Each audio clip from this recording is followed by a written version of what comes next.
What if a dog sensed something buried in the snow, something no one else could?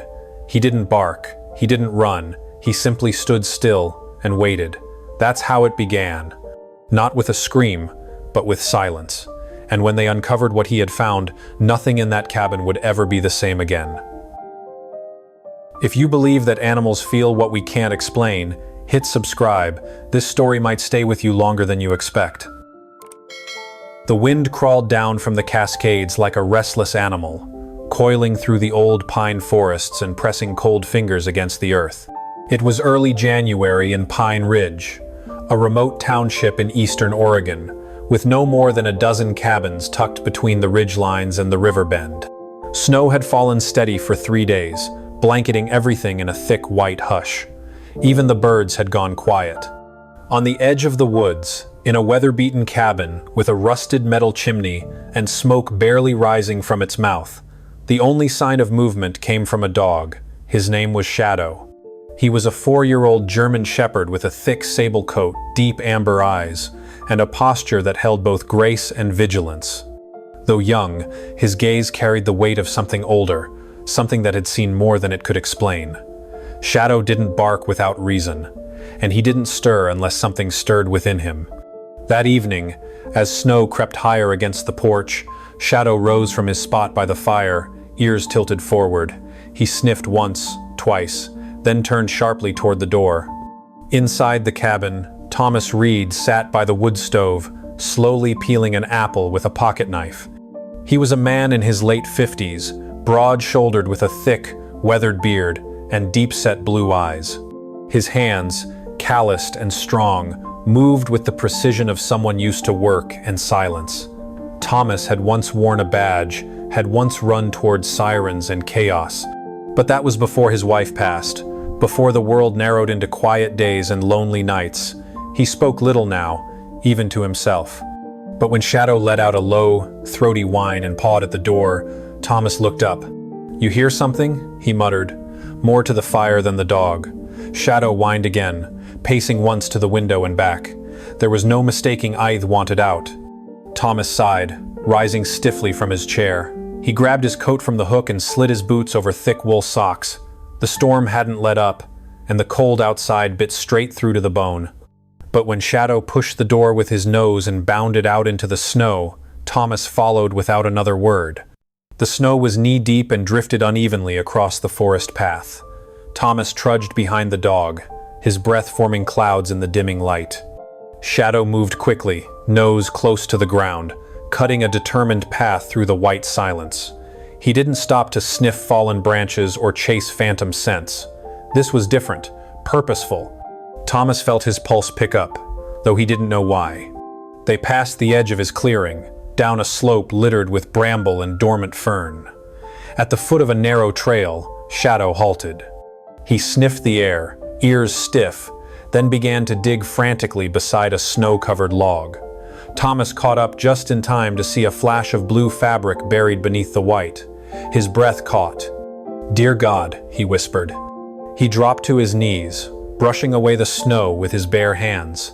The fabric belonged to a coat, and beneath it, the form of a young woman curled in on herself like a child. Her skin was pale, lips cracked and discolored. Long strands of dark hair clung to her cheeks and forehead, wet with melting snow. She didn't move. Thomas pressed 2 fingers to her neck, a pulse. Weak, but there. Shadow circled once, then lay down beside her, pressing his warm body close to her side. He licked at her face gently, nudging her shoulder as if calling her back from the edge. Thomas moved quickly now.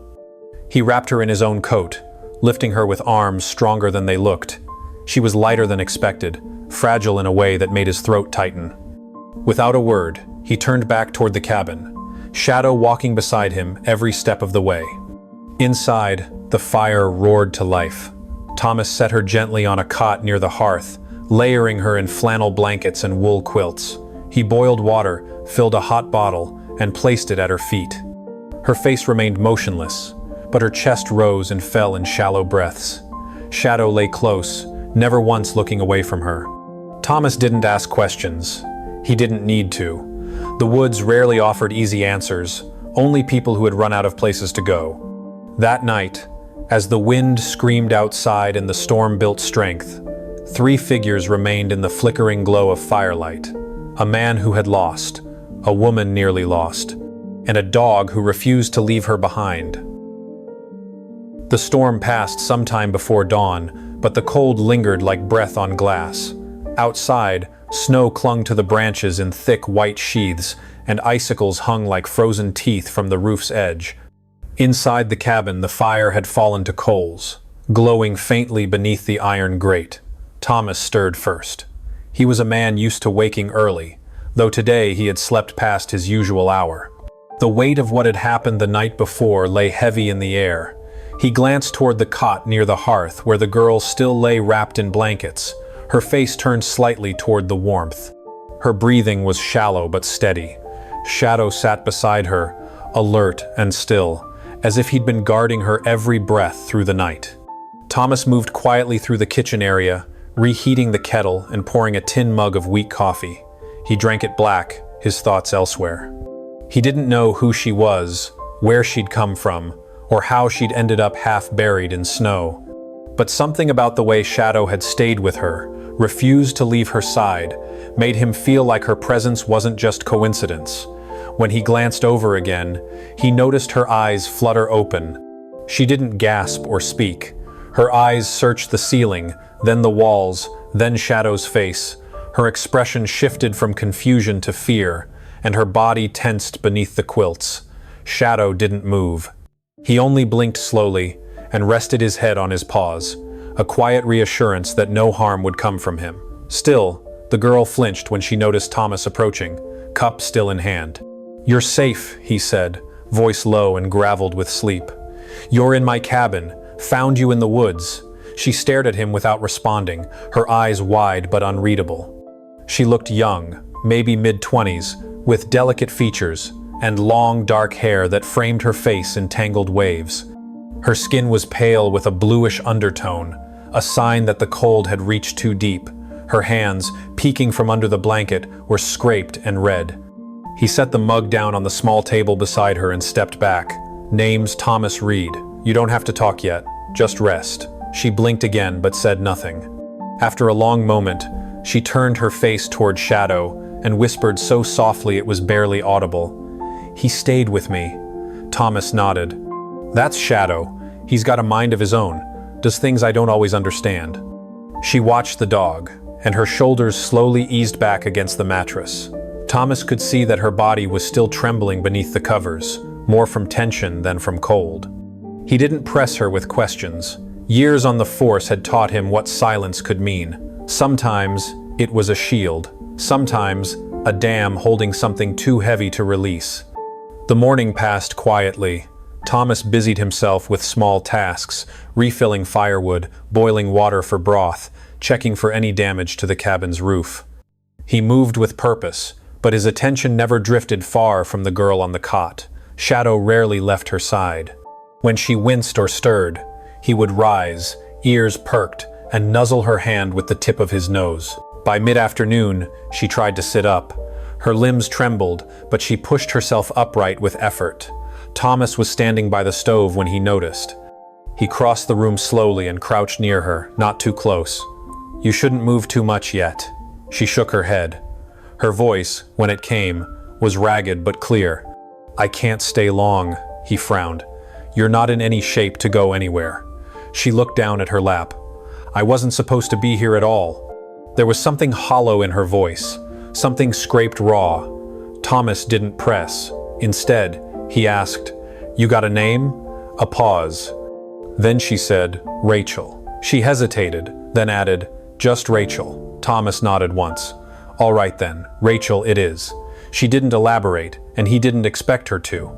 She looked around the cabin then, slowly taking in the tools hung neatly on the wall, the rows of canned goods, the folded quilts, and the rocking chair with a worn patch on its arm. When her eyes found the window, she winced at the brightness of the snow. "How long?" she asked. "Since we found you?" "Just last night," Thomas replied.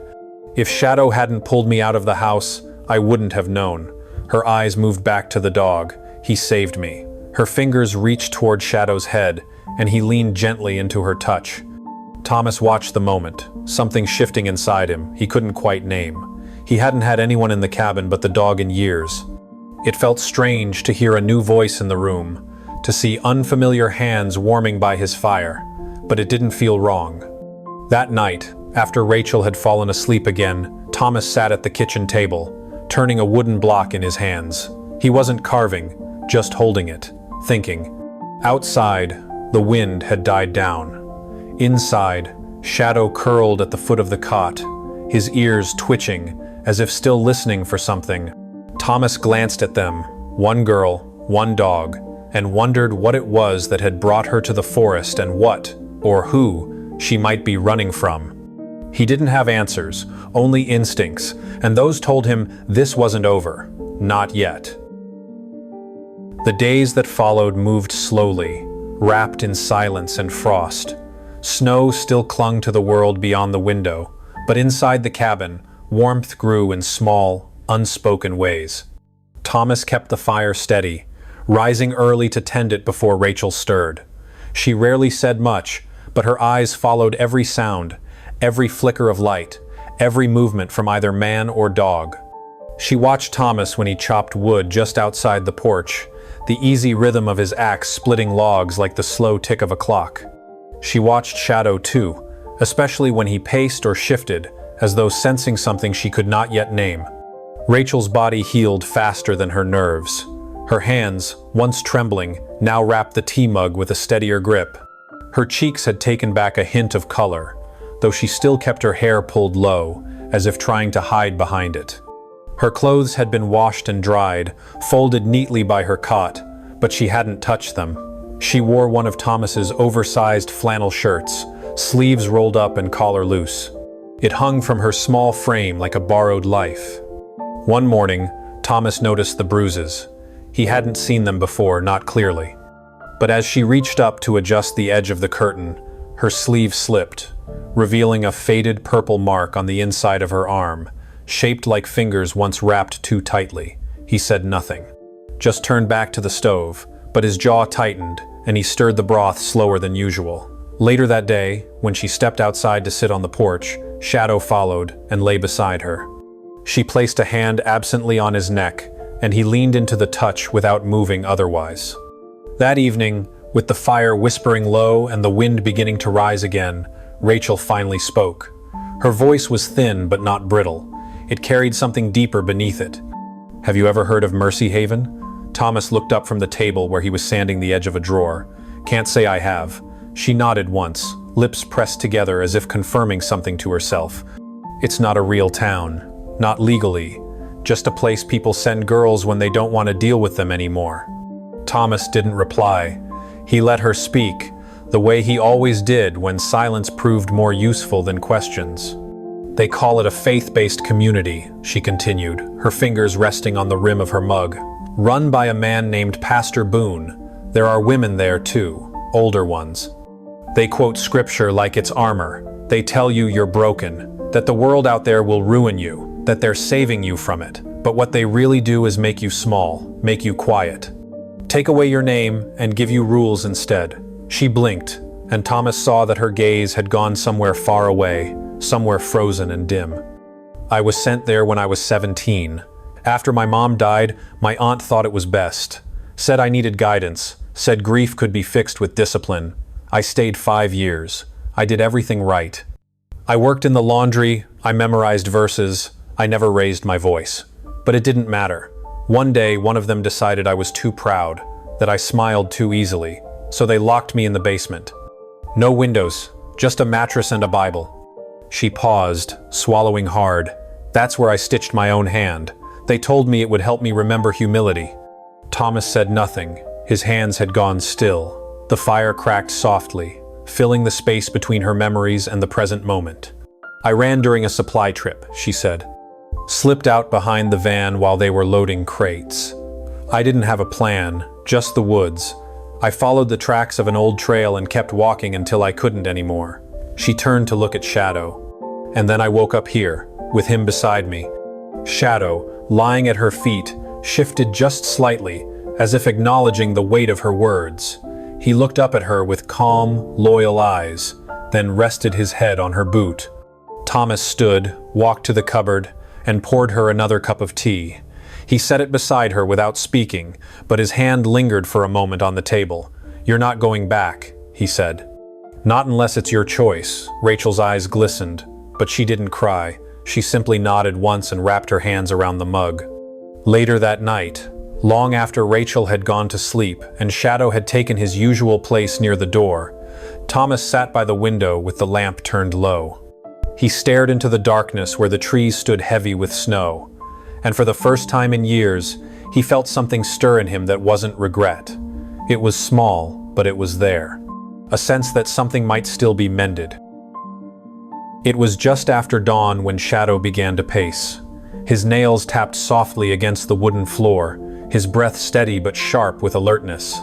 Rachel had been humming quietly while folding the same blanket for the third time that morning, but when she heard the rhythm of Shadow's steps, she stopped. He moved from window to door and back again, nose twitching, ears pinned forward. It wasn't restlessness, it was focus. Something outside had changed. Thomas was splitting logs near the shed when he heard the first low growl. Not a threat, not panic, but something deeper. He paused, hand still gripping the axe handle, and glanced toward the tree line beyond the cabin. The forest stood silent, but his gut turned. He had learned to trust Shadow's instincts more than any alarm. Setting the axe aside, he walked toward the porch just as Rachel opened the door, her eyes wide. "He won't sit still," she said softly. "Is it a bear?" Thomas shook his head. No bear would get this close in daylight, not without making a racket. Shadow stood at the edge of the porch now, tail stiff, eyes locked on something they couldn't yet see. Thomas followed his gaze to a trail of faint impressions in the snow, nearly lost to the overnight frost. Boot prints, not his, and not Rachel's. They led from the west side of the ridge and disappeared behind the birches near the creek. He didn't say a word. Just turned, walked into the cabin, and retrieved his old revolver from the drawer where it had stayed untouched for years. He didn't load it in front of her. He didn't need to. The gesture alone told Rachel everything. Shadow remained near the front steps, his body taut with concentration. Rachel moved to stand beside him, her face pale but composed. "Someone's looking for me," she said, her voice too steady to be casual. I knew it was only a matter of time. Thomas looked at her, really looked at her, and saw that the fear in her wasn't panic anymore. It was resignation. She had lived long enough in someone else's control to know what it felt like when that weight tried to return. "Stay inside," Thomas said, but she didn't move. That evening, the forest seemed too quiet. No birds, no wind, just the sound of the fire crackling and the clock ticking steadily by the window. Rachel sat near the stove, her knees drawn to her chest beneath one of the old quilts. Shadow had barely touched his food. His ears twitched at every creak. When the knock came, it wasn't loud. Just 3 sharp raps, then silence. Thomas met Rachel's eyes, and she nodded once. He opened the door. A man stood outside, dressed in dark wool with a pressed collar and a clipboard in his hands. He was in his early 40s, with sandy brown hair combed neatly and a trimmed beard. His smile was professional, but his eyes were hard. "Evening," he said. "Name's Frank Delaney. I'm with Mercy Outreach." He didn't offer his hand. He just tilted his head slightly. "We're following up on a report. Looking for a young woman, name of Rachel Ellis." Rachel didn't step into view. She didn't need to. Shadow was already standing in the doorway. The hair on his back lifted as he positioned himself between the stranger and the warmth of the cabin. Thomas remained calm. "No one by that name here," he said plainly. "Just me and the dog." Delaney's smile didn't falter. "We've got reason to believe she passed through here. Might be confused, might need assistance. I'm here to help." Thomas didn't move from the doorframe. "People in these parts don't appreciate uninvited visitors. You should know that." Delaney's gaze flicked past Thomas for the briefest second, then back. "If you see her, let us know. It's for her own good." He turned without another word and walked back down the path, his boots crunching softly in the snow. A dark SUV waited just beyond the tree line, barely visible between the pines. When the engine started, Shadow growled low, then stopped only once the vehicle faded into the woods. That night, Rachel sat near the fire without speaking. Her face was still, but her hands clenched and unclenched slowly in her lap. "They're not going to stop," she said. "Not unless someone makes them." Thomas said nothing, but he walked to the window, checked the latch, then poured another cup of tea. Shadow lay by Rachel's feet, his tail flicking gently against the floor. She reached down and touched his head. "You knew before we did," she whispered. He looked up at her with eyes that held no fear, only certainty. Outside, the forest held its breath. Inside, the air had shifted. The storm wasn't behind them, it was just starting to circle back. The next day arrived with a brittle silence, the kind that feels heavier than sound, as if the world itself is holding its breath. The wind had died down, and the snow on the ground shimmered like sugar in the pale morning light. Rachel stood at the kitchen window, fingers wrapped tightly around a mug she hadn't yet touched. Her face was calm, but her body was still, too still, as if she were bracing for something. Thomas moved behind her, quietly gathering supplies, firewood, canned goods, clean water, though he said little. His movements were slower than usual, more deliberate, like a man calculating what would be enough in case they had to leave fast. Shadow had not left Rachel's side since the visitor from Mercy Outreach appeared. He followed her from room to room, his body always between her and the door. When she sat, he laid beside her. When she walked, he matched her pace. His eyes never wandered. He was no longer just a companion, he was a guardian. It was late afternoon when the sound of tires on gravel stirred the stillness. Not slow, like someone arriving cautiously. Fast, decisive. Rachel froze. Shadow shot to the window and growled deep in his throat. Thomas stepped onto the porch, the revolver hidden beneath his coat. A black SUV came into view, kicking up powdered snow as it stopped hard at the end of the drive. The door opened, and a man stepped out. He was tall, well-built, mid-40s, with graying blonde hair and a long overcoat that hung stiffly off his frame. His face was clean-shaven, his eyes pale and sharp, and his expression carried the weight of someone used to being obeyed. "Rachel," he called, not shouting, just loud enough to echo off the trees. "Come out, you've caused enough trouble." Rachel flinched but didn't move, her breath caught in her chest. She didn't need to see his face to know. The voice was enough. Thomas stepped off the porch, slowly closing the distance. "You're trespassing," he said. The man didn't even look at him. "My name is Garrett Boone. I'm here to take back what belongs to me." Rachel took a step forward but stopped at the door frame. She whispered, "That's him." Her voice cracked. "He's the one who ran Mercy Haven." Garrett turned toward her voice. "Rachel, you've been misled. These people have twisted your mind. You were safe with us. You were clean." Shadow barked, a sharp, cutting sound that made Garrett glance down. The German shepherd stood tense, ears pinned, teeth just visible beneath his muzzle. Thomas stepped between them. "She's not yours," he said. "She's not anyone's." Garrett's smile was thin and cruel. "We have documents, signatures, agreements. You can't shelter a fugitive without consequences." Rachel stepped outside then, slowly but steady. Her eyes locked on Garrett's, and for the first time, she didn't look away. "I was 17. What kind of agreement can a 17-year-old make while locked in a basement?" Garrett's smile faltered. "You're confused." She shook her head. "I remember everything. Every rule. Every punishment. Every time you told us we were wicked just for thinking for ourselves." Garrett took a step forward. Shadow growled louder, this time stepping in front of Rachel. Thomas raised a hand to signal the dog to hold, but he didn't lower his guard. "Move that animal," Garrett snapped. "Or I will." "You touch him," Thomas said quietly, "and I promise you'll regret it." Garrett reached into his coat, and before anyone could react, Shadow lunged. Not a wild attack, but swift and controlled. He gripped Garrett's sleeve, yanked him back with the force of a dog trained by instinct and pain.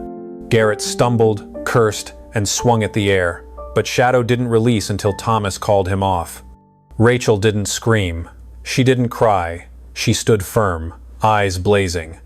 "You think a piece of paper makes you right. You left us broken. You taught us fear. You told us God would punish us if we left."